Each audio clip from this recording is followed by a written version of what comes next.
출애굽기는 출애굽의 사건과 율법의 수여와 성막 건축이라는 세 부분으로 크게 나눌 수 있습니다.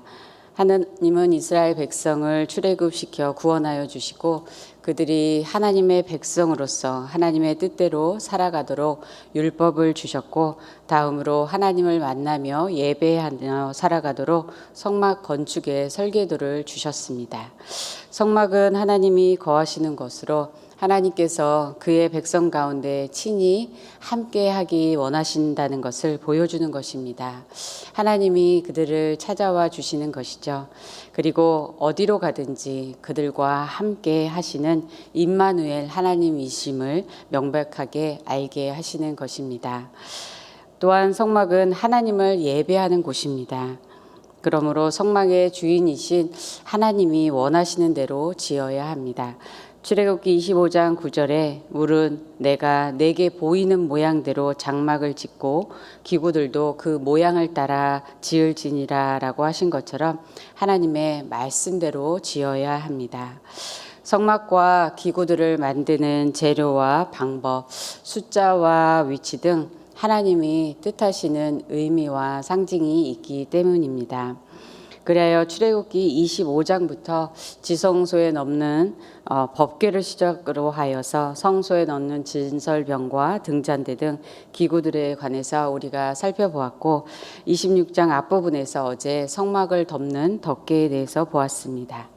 오늘은 성막을 구성하는 널판과 연결하는 띠, 그리고 성막의 휘장과 기둥에 대해서 살펴보겠습니다. 먼저 15절에서 25절에서는 성막을 구성하는 널판에 대해서 말씀합니다. 여기서 우리가 알게 되는 성막의 원리는 첫 번째, 그리스도를 기초로 서로 연결되어진다는 것입니다. 15절에서 17절 말씀 보시겠습니다. 너는 조각목으로 성막을 위하여 널판을 만들어 세우되 각 판의 길이는 10규빗, 너비는 1규빗 반으로 하고 각 판에 2쪽씩 내어 서로 연결하게 하되 너는 성막 널판을 다 그와 같이 하라. 널판은 성막 전체의 벽을 구성하는 것으로 조각목으로 만들고 겉을 금으로 쌉니다. 지성소의 언약궤와 성소에 진설병을 두는 상도 같은 방식으로 조각목으로 만들고 금으로 쌌습니다. 조각목은 이스라엘 광야에서 자라는 아카시아 나무로 시띠 나무라고도 하는데요. 가벼우면서도 매우 단단하였다고 합니다. 광야에서 흔히 구할 수 있는 재료이면서 또한 광야에서 이동할 때 운반하는데도 어렵지 않도록 하나님께서 적합한 나무를 사용하게 하신 것을 볼 수 있습니다. 그리고 그 나무를 싼 금은 성막 가운데 임재하시는 하나님의 영광, 하나님의 신성을 상징합니다. 널판 한 개의 크기는 길이가 10규빗, 넓이가 1규빗 반이 됩니다. 1규빗을 약 45cm라고 할 때 높이가 4.5m, 넓이가 68cm 정도 됩니다. 그런데 각 널판에는 2쪽씩 내라고 하는데요. 첫 번째 그림을 보시겠습니다. 널판의 아래쪽에 2개의 촉꽂이를 만들어서 은받침에 꽂을 수 있게 합니다. 은받침은 널판 1개당 2개씩 만드는데요. 널판 1개와 2개의 은받침 구성이 이러한 모습입니다. 이제 이러한 널판들을 만들어서 서로 연결해야 합니다. 18절 이하로 보면 널판의 총 개수와 위치에 대해서 말씀합니다. 남쪽을 위해서 널판 20개를 만들고 마주보는 북쪽을 위해서도 20개를 만들고 서쪽을 위해서는 6개를 만듭니다. 그리고 서쪽 바깥쪽으로 양쪽 모퉁이에 널판을 하나씩 더 만들어서 붙입니다. 북쪽과 서쪽 그리고 남쪽과 서쪽이 만나는 그 모퉁이에 널판을 덧붙여서 튼튼히 연결되도록 하는 것입니다. 두 번째 그림을 보시면 널판이 연결되어서 성막의 벽이 이렇게 세워집니다. 이렇게 동쪽 성막의 입구를 제외하고 세 면이 연결되어서 성막의 벽을 이룹니다. 그리고 또 뒤에서 보겠지만 기둥이 서 있는 것을 볼 수 있습니다. 그러면 여기서 질문을 드리겠습니다. 성막의 널판은 총 몇 개입니까? 네, 48개이죠. 남쪽에 20개, 북쪽에 20개, 서쪽에 6개, 또 서쪽 바깥 모퉁이에 2개를 합해서 48개입니다. 그러면 길이는 어떻게 될까요?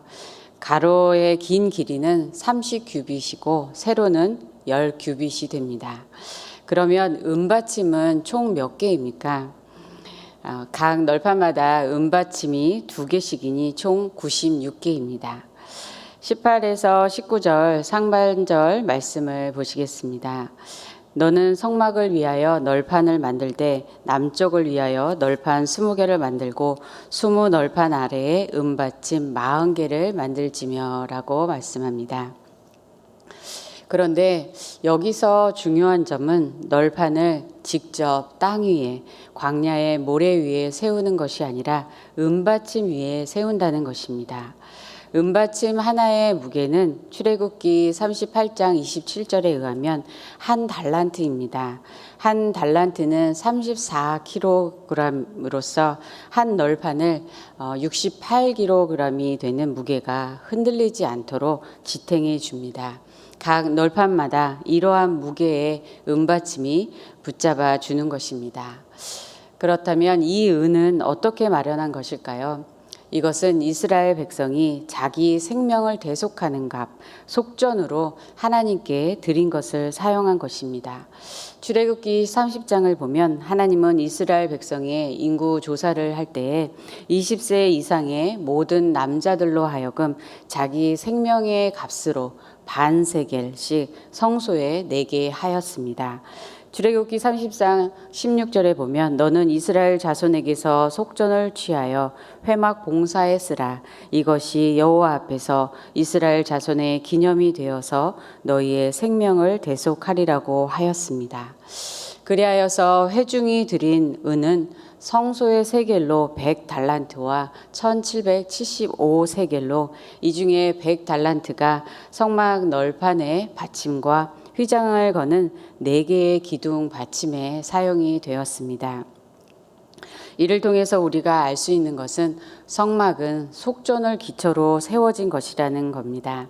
이는 바로 성전의 기초, 교회의 기초가 우리를 대속하신 그리스도이심을 상징합니다. 그리스도께서 우리 모두를 대신하여서 생명의 값을 지불하셨습니다. 그리스도께서 흘리신 보혈 위에 대속의 은혜 위에 교회가 세워진 것입니다.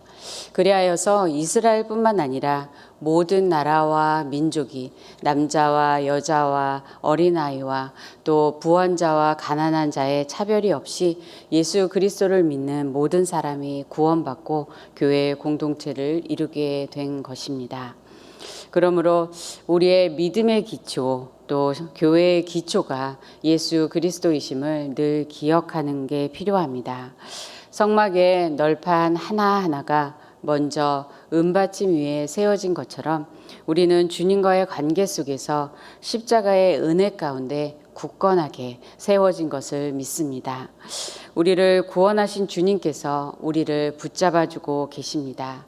그러므로 살아가면서 광야 같은 고난의 환경 가운데에서도 또 세상의 시련 가운데에서도 흔들리지 않고 서 있는 성막처럼 우리도 주님의 은혜의 받침 아래에 서 있는 모습을 그려보면 좋겠습니다.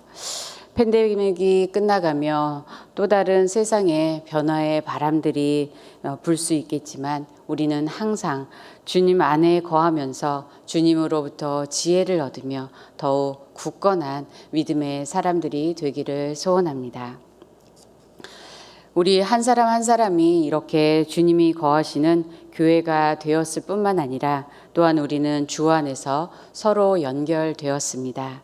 에베소서 2장 21절에서 22절 말씀에 그의 안에서 건물마다 서로 연결하여 주 안에서 성전이 되어가고 너희도 성령 안에서 하나님이 거하실 처소가 되기 위하여 그리스도 예수 안에서 함께 지어져 가느니라 라고 말씀합니다. 성막의 널판들이 서로 연결되어 주님의 영광스러운 임재를 나타내는 하나의 성막으로 세워지는 것처럼 우리는 그리스도 안에서 연결되어 있고 함께 하나님께 영광 돌리는 성전으로 지어져 가고 있습니다. 우리 한 사람 한 사람이 주님으로부터 얼마나 놀랍고도 영광스러운 부르심을 받았는지 참으로 감사를 드리게 됩니다. 다음에 26절 이하에서는 성막의 널판들이 띠로 연결되는 것을 보게 됩니다.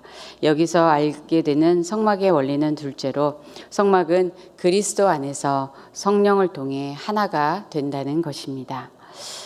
26절에서 29절 말씀 보시겠습니다.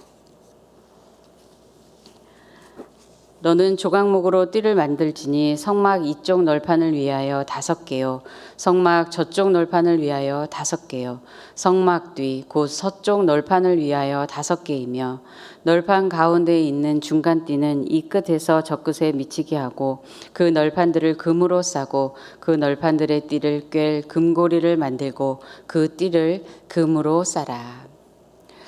각 널판을 연결하기 위한 띠는 천이 아니라 조각목으로 만들고 금으로 싸서 만듭니다.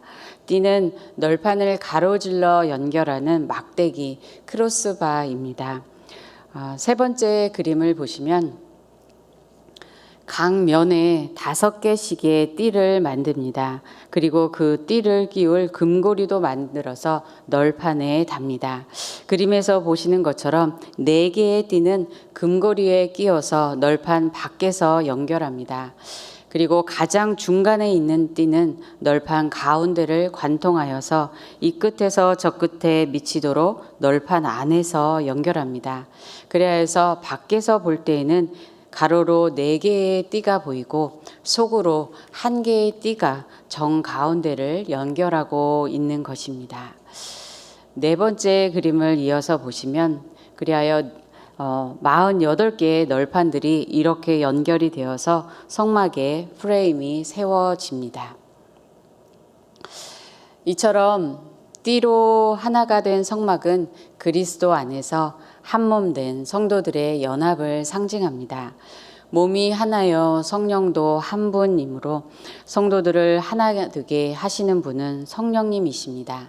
그러므로 에베소서 4장 2, 3절에서는 모든 겸손과 온유로 하고 오래 참음으로 사랑 가운데서 서로 용납하고 평안에 매는 줄로 성령이 하나 되게 하신 것을 힘써 지키라고 말씀합니다. 그런데 성령께서 하나 되게 하신 것을 우리는 정말 힘써 지키고 있는지요? 참 어려운 것 같습니다. 하지만 우리는 그 말씀에 순종하기 위해서 훈련을 해야 합니다. 겸손과 온유와 오래 참음과 또 용납과 사랑입니다. 이 말씀에서 볼 때 우리는 겸손한 마음에서 출발해야 하는 것 같습니다. 겸손은 예수님의 마음입니다. 이 마음을 우리도 품어야 하는 것이죠. 예수님이 자신을 낮추시고 육신을 입고 오신 것처럼 우리도 낮아지고 나보다 다른 사람을 더 낮게 여겨야 합니다. 그러할 때에 우리의 마음에 먼저 평안이 임하는 것 같습니다. 그리고 성령님께서 우리의 관계들 가운데도 평안을 주십니다. 하지만 때로는 다른 사람을 사랑하고 용납하는 것이 참 힘들어서 우리의 자신이 얼마나 더 낮아지고 또 어떻게 나 자신을 부인해야 하는지 질문을 하게 됩니다. 그런데 뿌리 깊은 영성 과정 중에서 지난주에 특별히 섬기는 훈련 부분을 통해 새롭게 배운 것을 나누고 싶습니다. 그 책에서 이렇게 말씀하는데요. 섬기는 종이 되려면 자기를 부인해야 한다. 이웃들을 향해 죽어야 한다. 이웃의 과거와 허물로부터 다시 허물로부터 죽어야 한다.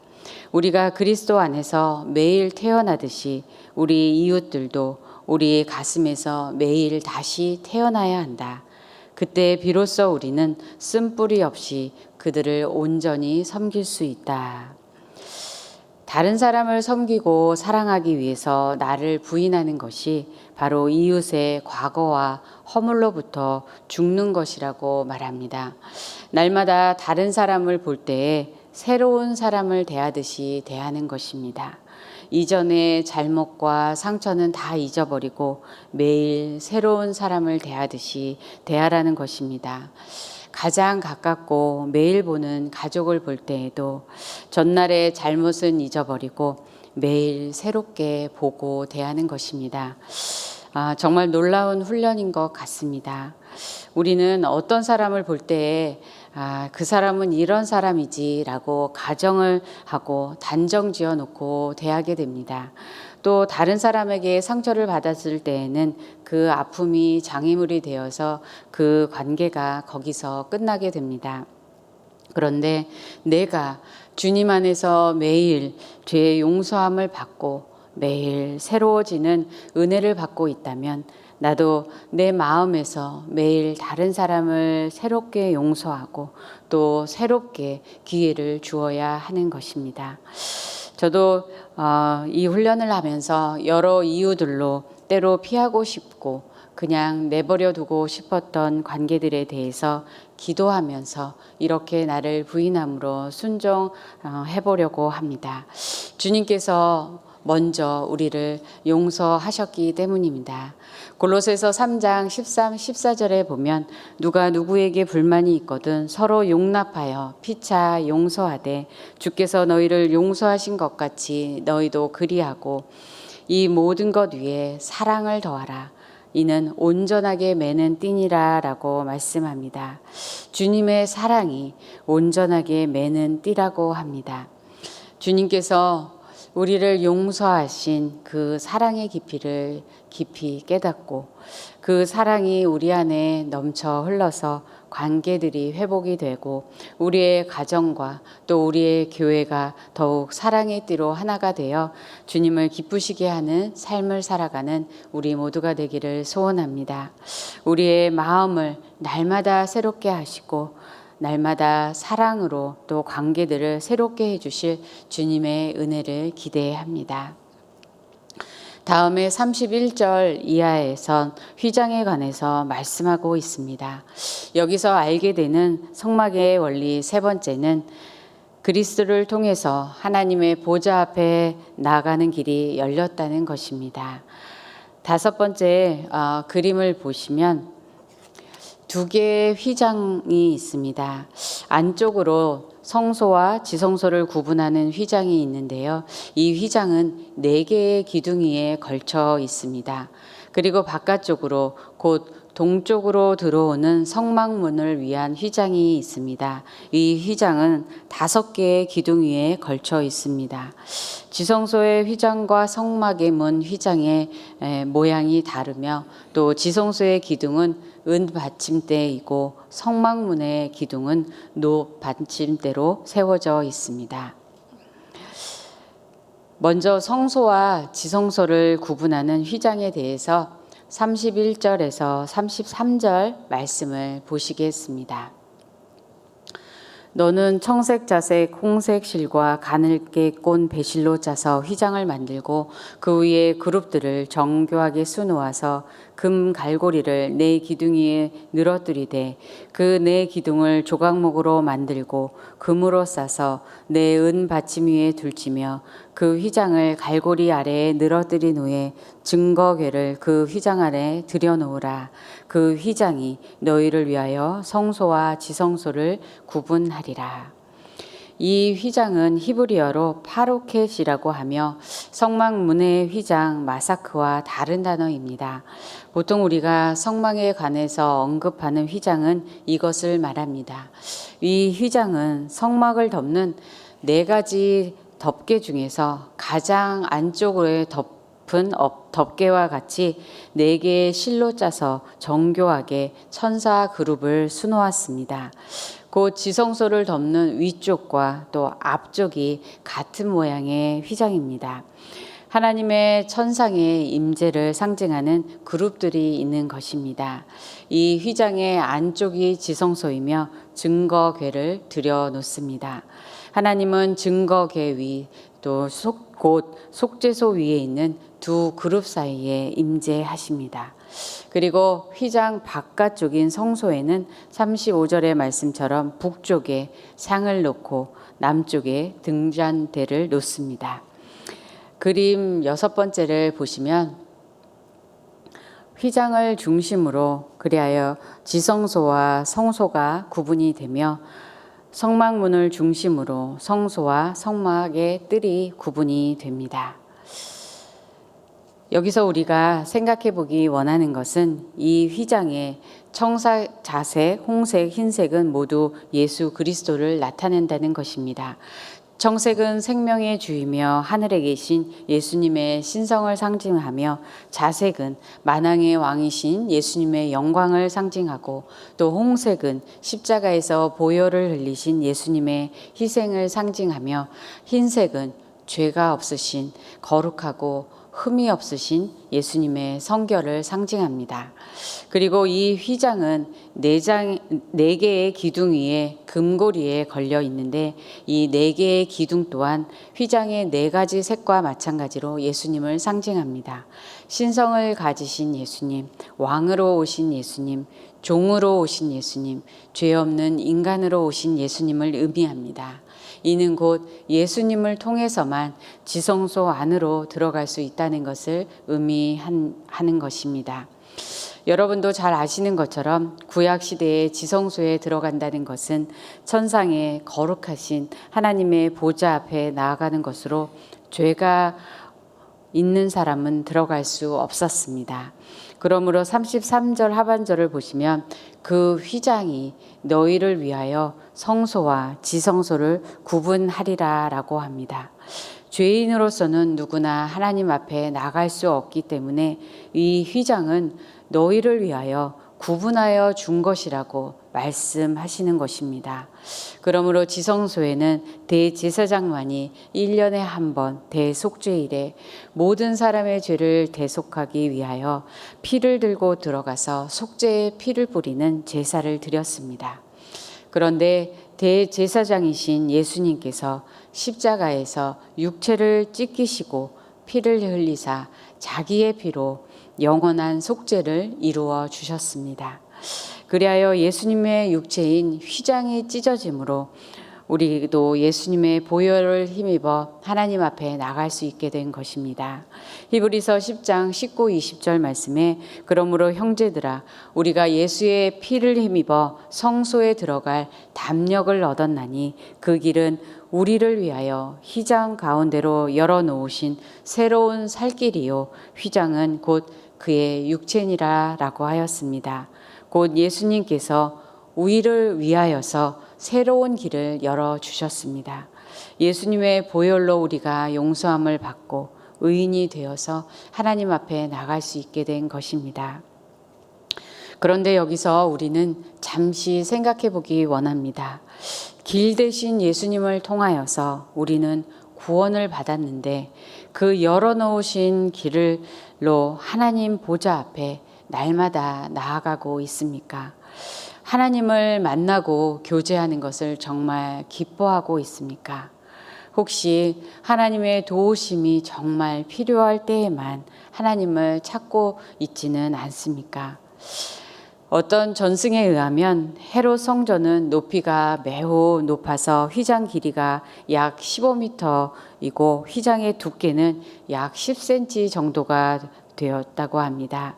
그래서 이 휘장을 걸기 위해서는 300명의 제사장들이 동원이 되었는데 예수님의 죽으심으로 성전의 휘장이 찢겨졌을 때에 이 제사장들이 한꺼번에 와서 휘장을 다시 꿰매었다는 이야기가 있습니다. 그런데 그 휘장이 다시 찢어졌다고 합니다. 우리도 혹시 다시 휘장을 꿰매고 있지는 않습니까? 아니면 우리가 휘장을 만들어서 얼굴을 가리고 하나님과 거리를 두고 있지는 않습니까? A.W. 토저는 하나님의 얼굴과 그리스도인 사이에 가리고 있는 베일이 있다고 하면서 십자가에 못 박혀라라는 책에서 그 가리고 있는 베일들이 무엇인지 말합니다. 우리의 자신을 잠시 점검해 보면 좋겠습니다. 첫째는 교만과 완고함입니다. 우리의 자아가 문제의 뿌리입니다. 하나님께 합당한 자리를 드리지 않고 자신이 아직도 하나님의 자리에 앉아 있는 교만함입니다.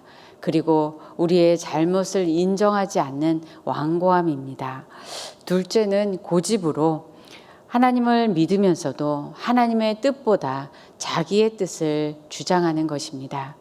셋째는 자신의 소유권을 주장하는 것으로 어떤 것은 완전히 포기하여서 하나님께 넘겨드리지 않으면 그것이 하나님과 나 사이를 가로막게 된다는 것입니다. 그 밖에 두려움에 사로잡혀서 하나님의 얼굴을 제대로 보지 못할 수도 있고 아주 작은 동전이 우리의 눈을 가려서 돈 때문에 하나님의 얼굴을 보지 못할 수도 있다고 합니다. 또 사회적인 지위와 사람들의 인정을 하나님께 받는 것보다 더 크게 여긴다면 우리와 하나님 사이를 가로막을 수 있습니다. 그러므로 토저는 우리의 영적인 눈을 가리는 베일을 찢어버리면 우리를 향해 언제나 미소 짓는 하나님의 얼굴인 광채를 볼 수 있게 될 것이라고 말합니다. 우리는 하나님 앞에 나아가는 길이 어떠한 값으로 열려진 길인지 예수님의 보혈로 은혜로 열려진 길이라는 것을 깊이 생각해 보기 원합니다. 하나님은 독생자를 아낌없이 내어주시기까지 우리를 자녀 삼아 주시고 사랑하는 아들, 사랑하는 딸인 우리와 교제하시며 만나기를 기뻐하십니다. 그러므로 날마다 하나님의 음성을 듣고 광야 가운데에서도 하나님이 함께 하시며 인도해 주시는 큰 축복을 경험하며 살아가는 우리 모두가 되기를 소원합니다. 나아가서 우리에게 자신의 영광을 나눠주시기를 기뻐하시는 하나님께서 우리의 삶을 통해서 드러내실 하나님의 영광을 바라보기를 원합니다. 우리를 성전 삼아 주시고 우리 안에 거하시는 영광의 주님과 함께 오늘도 믿음으로 승리하는 우리 모두가 되기를 주님의 이름으로 축원합니다. 함께 기도하시겠습니다.